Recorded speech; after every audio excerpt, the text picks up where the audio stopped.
Welcome to the Postgame Week 6 Falcons versus Bills recap. Victory post Our game. first Victory. first reactions initially. You are tuned in to us with Point Game Official. I'm your gracious host, Timo the C. Mitchell. Got the homie Greer over here from Falcons Nation on Facebook group if you're looking for a good home to just engage in good Falcons discussion and thoughts on some of the takes, any updates. Falcons Nation is a really good, great group for you guys to tap in with. I'm gonna put a link in the description or I'll put a link in the comments down below for you guys to be able to check them out. But yeah, like everything was working tonight. Like your stars did what you wanted them to do. Kyle Pitts uh, didn't necessarily have a great game per se by the numbers, but he was involved in the offense and when he got the ball to him. But the player of the game on offense was definitely Bijan Robinson. We really leaned on him as a workhorse. He had over 200, I think like 230, 240 something all-purpose yards. Bijan Robinson gave you 170 rushing yards and a touchdown with 19 attempts. Algier gave you 10 attempts. And remember what I told you guys that you want to get that golden number, that 35, 25 at least. We were close to 30 with our running backs. We hit 30 with Bubba Franks for another sneak play that I liked. You get a little tush push, trick play kind of coming from the tight end position and lining up under center. Michael Penix gave you 250 tonight, no interceptions and a touchdown. 20 for 32. We'll live with it. It's not those aren't bad numbers. We had some throws he would have wanted to get back. Drake London gave you 158 on 10 receptions for a touchdown. So not a whole lot else shaking in the past game aside from that. Bijan had 68 to contribute to it, but yeah, Greer, you mentioned that at halftime they changed up their blocking scheme against us because our defense was just eating all night Yeah. long. I mean, defense is that we probably should have had more sacks. It doesn't do us any justice for what we were for the way we were actually stopping them. They actually were able to get a few yards on us. But kind of tell me your thoughts a little bit on the blocking scheme and that Buffalo changed up after that to try to adjust. Well, initially they were in a man blocking scheme. They were trying to go body on body, and when a team starts blitzing,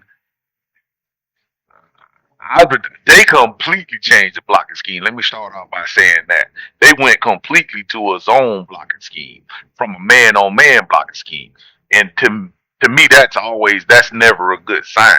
If you're gonna if you're gonna I'm not a fan of just going out with one blocking scheme and that's how we're gonna play this team because I feel like it's intermittent based on the play you call.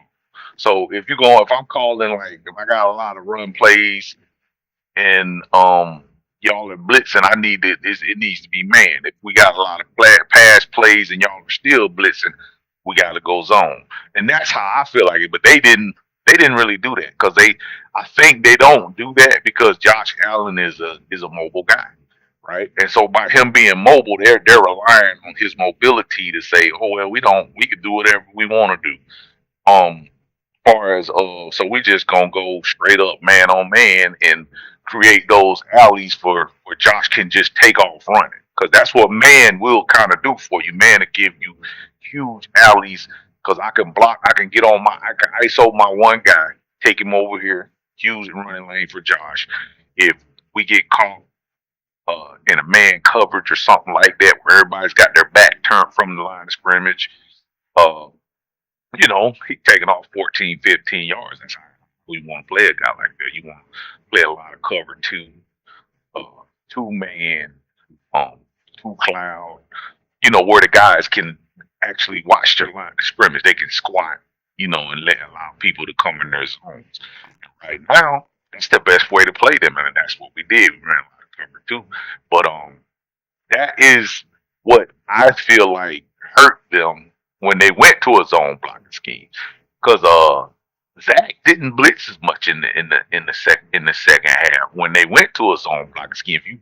If you pay attention to what happened, them guys were just I don't know if they wore them boys out in the first half. We blitzed a lot, right, and they were getting there with the blitz. And then in the second half, man, he did. I think AJ. I saw AJ blitz.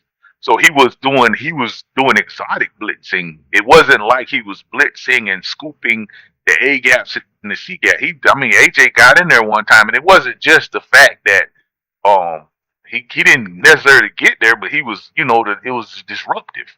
He just by him getting back there and he taking off running, it's like the quarterback is, oh my God, now I gotta watch for this. Oh my God, now I gotta watch for that. And that's the kind of thing that you get with that. So when they changed the blocking scheme, I already knew what was up. And not to mention, I saw him hobbling. I saw Allen hobbling, so that's probably why they changed the blocking scheme to zone, from a man to zone, because he ain't gonna be running around like that no while, because he hurt.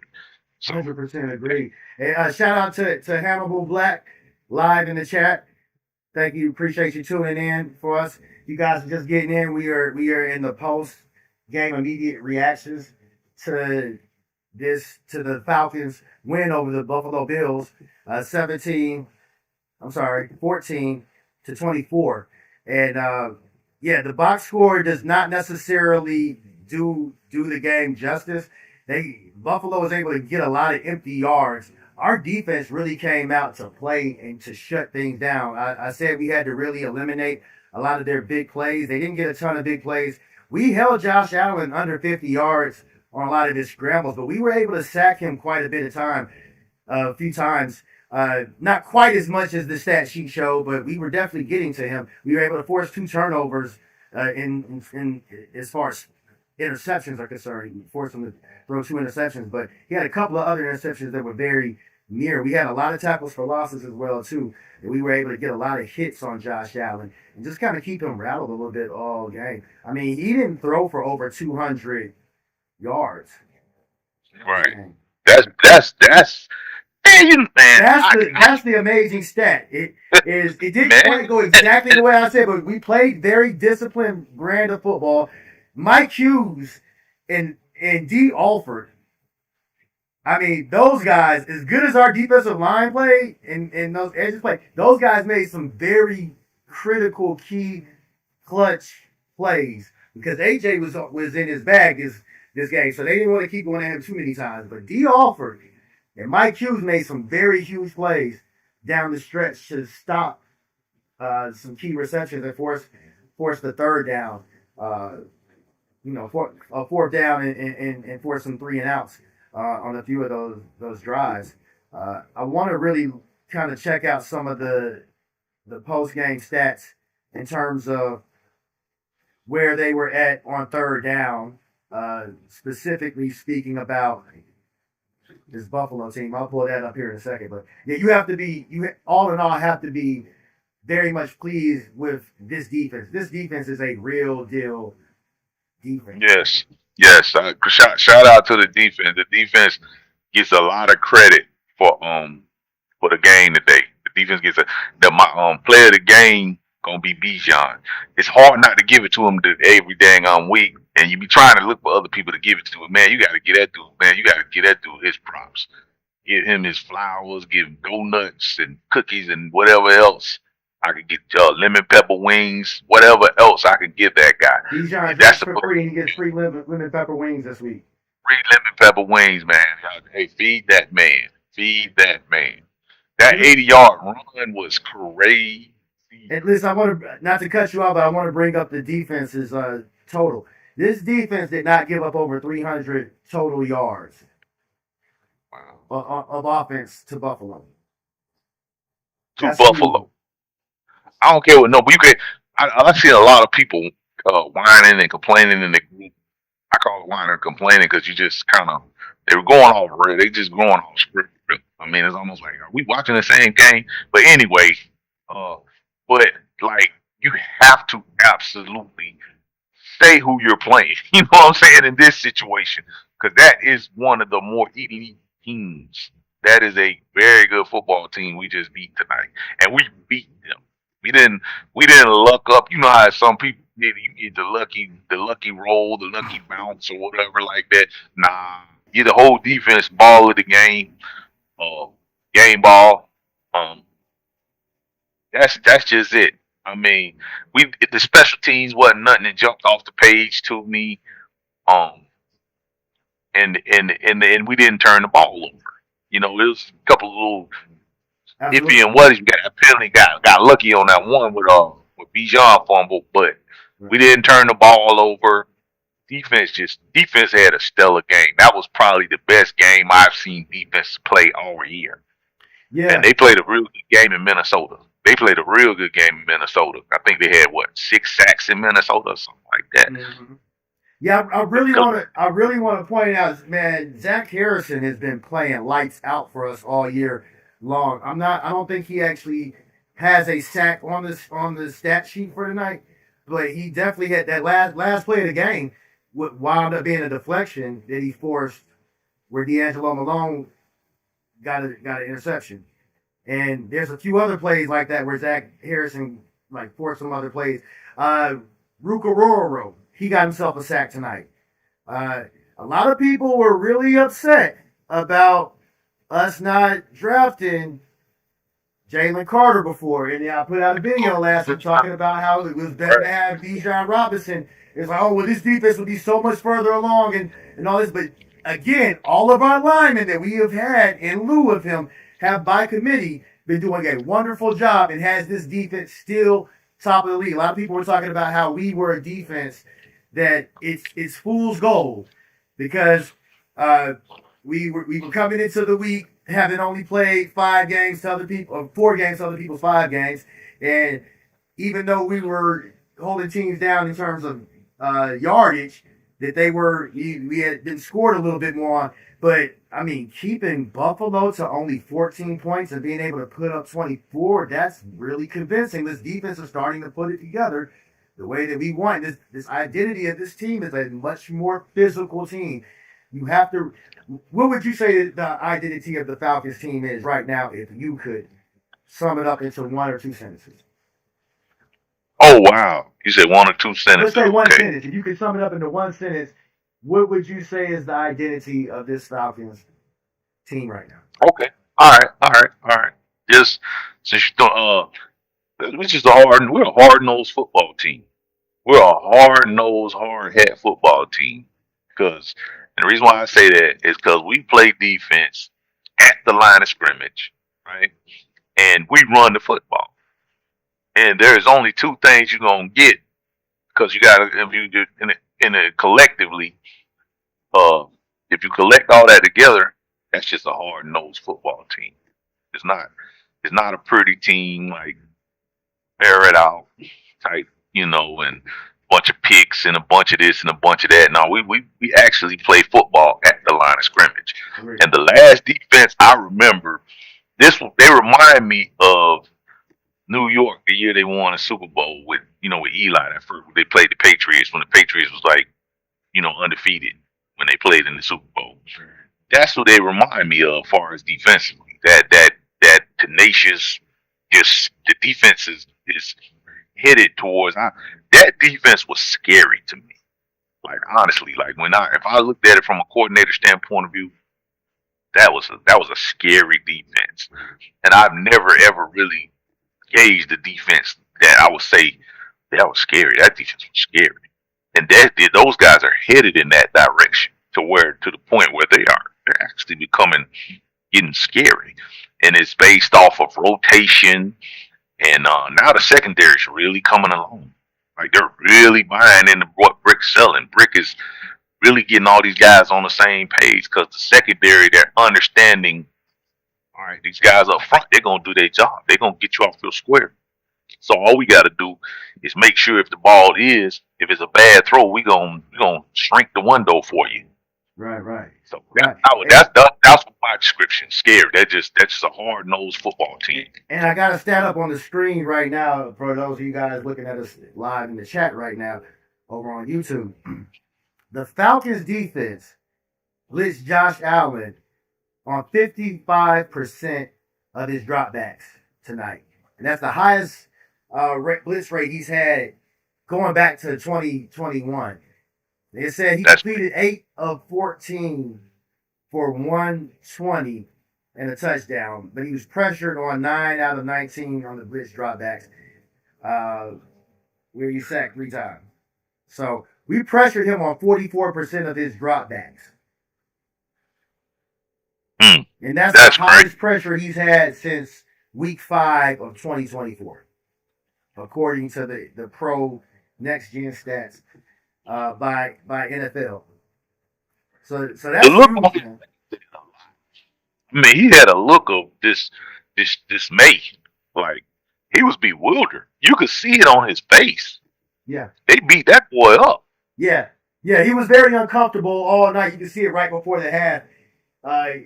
Josh Allen was definitely a bit rattled in it. And honestly, during the live stream, I was a bit concerned, saying like, "Hey, we can't give up this lead. We can't give up a lead. We can't let them come back out. We got to keep extending that jab." And that's one thing that I like about this team. Now, this team is learning to play better ball control. The team is learning to play better situational football. Look, I'm watching the post game right now. It looks like Raheem just gave the game ball to D'Angelo Malone, which is good for that young man. Yeah, that young man, because you could tell they really like him. It looks like they gave out two. And I just got the screen on. I don't actually have the audio up, but I see they also tossed one to Bijan as well too. So it looks like they got two game balls, the offensive one and the defensive one. But man, you gotta love this team. Like I said before, good teams find a way to win, and we didn't find a way to lose this game. Bad teams find a way to lose the game, and that's my biggest standout this game, and my biggest takeaway from this is this Falcons team is learning how to hold on to wins and to play with that confidence and play with a lead. Right. You could tell that Raheem has a lot of trust in this defense by a lot of the play calls that they allow for the offense to have. And that's one thing that I will say that I don't like. That'll be in my three sets of three in the next upload as we preview for the next upcoming game as well too. But that's one of the things that I would like to see change is a little bit of the play call. I feel like Zach Robinson did get a little bit too cute tonight, but all in all, I'm very happy with the win that we got. Right. That one play, I don't know what that was that the Buffalo Bills did. Where they run a bunch formation, max protect, and they try to hand the ball, and the guy dropped. He was running flat down the line. Yeah, it was a third and short, and they tried to run like a little jet sweep type of. Is that what that was? I was trying to figure out if I call it a jet sweep because he didn't really come. I don't know what he was in motion or something. I don't know what that was. Yeah, I'm glad. Anyway, they got a little too cute, and that's something that we would have typically done. I really like that they did that, but this Falcons team, we got so much speed up. Yeah. I was thinking the same thing. That's some of that jet. That looked like some Zach Robinson mess right there. He took a play out of Zach Robinson's playbook for worse, and that bit them in the butt. This Falcons team has too much lateral speed for them to try that type of stuff. And even if you just try to straight up punk them up the middle, we're at bend but don't break defense versus the run. Right. I'm not upset about how we play the run. We play the run on the way to the pass. Our priority has definitely been to stop the pass first and foremost. Jeff Alford told us in offseason that that's what he was going to do. His priority was going to be on actually stopping the pass first and the run being the next thing. We don't give up a ton with the run, but it's not hurting us. It's a passing league, and teams are going to pass, and we're really playing against it. So, and hats off to Penix because Penix was throwing that thing, man. He was. Listen, I have the route. I've got the route tree up for Drake London on some of the passes that Penix had, and he's got a few of them where he was able to get to 20 yards on the depth of target. A few of them were about 15 yards. In that third quarter. What was that? Excuse me, I'm sorry. Was that the second quarter or third quarter? That was when he was just. I mean, it was just like he was just tearing them. He was lighting them up. And I was like, dang, I hate that they got to slow down now because he's in the groove right now. Yeah. And like kind of when you got toward the end, they were more coaching them went into more. We need to protect this lead type. They want to protect this lead mode. And I kind of get it because it was Buffalo. I mean, somebody else probably let's run it up. But man, Buffalo, that's a big win. Yeah. And that's a win that we needed. We come away with that one, we need that one. We definitely need that one. Right. Now, this is That definitely a was huge win. I think that this is a win that puts us, it puts the rest of the league on notice. It puts this team a little bit more on the map. Somebody said that in the group too. Somebody said, okay, beat Buffalo. Rest of the league's on notice. We got to beat Carolina in Carolina. We need to. I mean, I'm talking about we need to put that foot in they back of their head and mash their face in the mud. They didn't beat us for the past what 2 or 3 times we played them. Am I wrong? We'll be playing them at home next time. We played. Oh, you are right. We That's played right. them in Carolina before. Now we Right. will be playing Tampa Bay in Tampa the second game that we played them, and we got to put a foot on them for sure too. Right. I think we owe them. we can. We owe them too. But Michael was throwing that joke, man. He was throwing, and they were keeping them clean. Even though Matthews was out of there, they kept him clean. He didn't get like it wasn't ugly. That's it wasn't the sack that he took. I forgot Jake Matthews went down. That's huge. I really love the way that this team responded with Jake Matthews going down, being out there, both of you starting offensive tackles and your swing tackle. Right, because you said Gerald. What was his name? Gerald somebody. Gerald Wilkes or something. Well, Wilkerson was already in there. Right, it was Gerald Wilkes. The other guy that came in. Hold on, let me get you his name. I don't want to butcher the man's name. No, he deserves props. He deserved to have his name called correctly. He will drink free at the bar this week. Right. So let me get you this brother's name. I said it earlier in the live stream.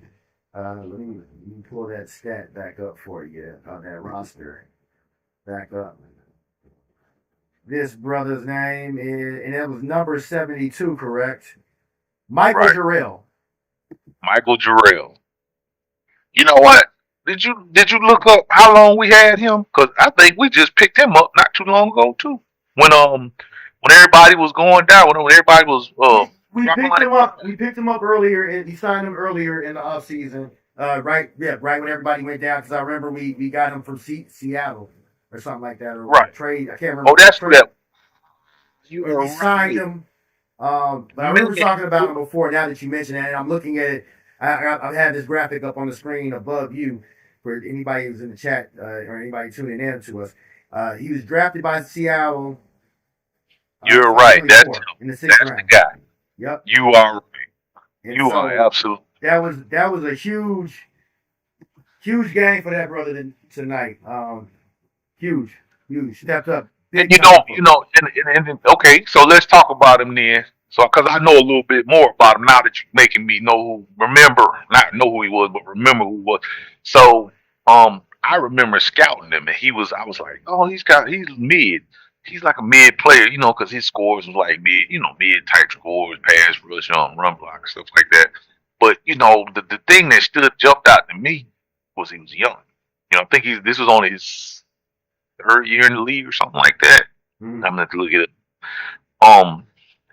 What he came on. It's like he broke out a little bit last year, and then he had a great preseason. He was like one of the top scoring people in the preseason last year. Now I remember looking him up, and I think he only started like 9 or 10 games, and he was like coming off a rookie season, so he's super young. He's only 26 years old, right? 2 years of experience. So yeah, that's what really impressed me with him. It's like he caught fire, and I don't know why Seattle felt like we ain't got time for him to come along, but he was definitely coming along. He was coming along strong. So his numbers, in my opinion, the numbers that they got on him, they don't match who or what he is or what he's gonna become. Because I'm leaning towards the guy being a starter in the NFL who's out there with him. That's what I took away from him. I'm like, when I saw it, I was like, I really see what Terry did with that. Mm-hmm. I see why Terry made that move, because I believe, if I'm not mistaken, they traded for him, right? feel like they did trade for him, or it might have been a signing. Let me look it up. And real quick before I do get it out, because I want to give some props. I'm not sure who I would say my defensive player of the game. I'm not sure if I actually said one earlier in the game, but I just want to leave note, man, that Alford, and this might be a little hyperbolic, but my immediate, Do your big one, bro. Alford might be. He had 4 tackles, 2 assists. He had a sack, an interception, and a tackle for loss. I'm not afraid to say Alford. He stepped up tremendously with us not playing Billy Bowman this game. So, I mean, shouts out to him. Also want to make note that David Anyamata gave us a sack. The brother Sam Roberts, who we picked up recently to fill in for the lack of defensive depth, he had a sack for us with 3 assists and a tackle. Ruka Roro had a tackle, an assist, and he had a sack. So there's 4 guys, 3 or 4 guys right there that had sacks. Those are interior guys too. Didn't Ebiketie get one? Ebiketie did not get one. I think Ebiketie, I feel like he had almost a tackle for loss. So he ran down Josh Allen on a few key plays. And so that was the one. That might have been the one where Josh just barely fell over the line of scrimmage. So they probably wouldn't count that as a sack. Yeah, and that had to be. You also had James Pierce Jr. and Jalen Walker, even though they don't show up on the stat sheet. I thought James Pierce Jr. got robbed for a sack or half a sack. He was in on that sack that they gave to Alford and Anyamata. Jalen Walker also had a near deflection on the interception, and they got forced to D. Alford across the middle. Right. He was rushing. The whole interior, the whole line was collapsed in the pocket. But Jalen Walker, they balled out. Yeah, he almost had a batted pass, but definitely forced, got in that passing lane on that. And that was a huge play right there. So, it was the brother's name is Michael Jarrell, correct? Yeah, Michael Jarrell. Yeah, no, Michael Jarrell is like I said, that back to what I was saying about him. Yeah, I want to see if we traded for. I want to say we traded. We traded for him. Because Skinner, remember Skinner, defensive line. That's what I was going to say. The offensive lineman that Detroit re-signed him is it Skipper? Well, we traded him for a conditional 7th round pick. Right. Which ain't. Yeah. You leveled but up Skipper, with a guy. Skipper was released. Say again? Was the thing? Michael Skipper was released that same week from Detroit, right? Okay. I think they re-signed him. What week? 2 weeks ago? Week ago? He started yesterday. I think that's his name. Is it Michael Skipper or something like that? And we went and drafted Jarrell. So I was like, okay, what is Terry doing? I went and looked at him, and Michael Jarrell is even. That's a great future. I mean, because he's only 26. So yeah. Hey, if he can mess around and be a swing tackle for us, or even keep filling in, I mean, he played some big minutes for us tonight. If that's all we get out of him for the rest of the year, that was huge. Who knows? We'll see what happens with the update with Jake Matthews. We're coming up close to on the end of time right now. We're about 30 minutes. I want to see if there's any update on Jake Matthews before we do get out of here. So while you're doing that, I'm with you. I second your D Alford for defensive player of the game. He had a pick. He played real big football. It was if nothing else, if he keep playing like that, this is a grow up game for him. It's just like that's how I looked at him and Mike Hughes. The bye did them some good. I'm giving them their props because I was hard on Mike Hughes too, and he actually played real good today also. And AJ. As of right now, there is no update on what the injury was. I mean, we just know that it was an ankle thing that kept him out for the rest of the game. It's likely that it will be another week or two because if he didn't, they didn't feel like he could get back into the game and he couldn't move or put anything on it. There's a chance he might have to sit a little bit, which I'm okay with. If we have to do that, I'd like to see us do a lot more running moving forward. And just to bring up the stats for you guys again, I mean, we were able to, we switch over to the Falcons stats. We were able to get 20 attempts out of Bijan and 10 out of Tyler Algier, and I like that ratio right there. and we were able to get the ball into Bijan's hands for another 6 receptions. Just tremendous the amount of work that kid put in tonight. 238 yards of total offense, a touchdown.